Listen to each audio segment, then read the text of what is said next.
Ginpangsunog sa Philippine Drug Enforcement Agency 6 ang 136.7 million pesos nga balor sang ilegal nga droga sa landfill sa Barangay Kalahunan, Maduriao, Iloilo City. Kabahin ini sang destruction of dangerous drugs. Masobra 19 ka kilos ang shabu, 45 ka kilos sa marijuana, kag iban pa nga mga droga ang ginpangsunog. Ang mga ginsunog nga ilegal nga droga ang ebidensya gikan sa mga nadesisyonan nga kaso sa korte sa Iloilo kag Negros Occidental.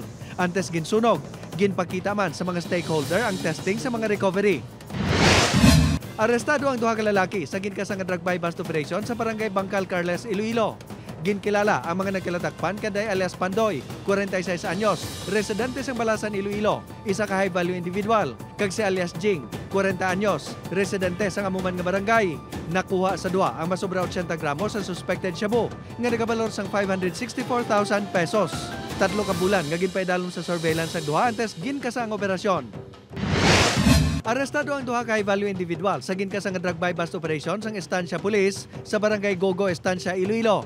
Ginkilala ang mga arestado kanday alias JM, 28 anyos, residente sang NHA Pabahay, Barangay Gogo, Estancia, kag si alias Wenwen, 36 anyos, residente sa Barangay Paon sa Amuman nga Banwa.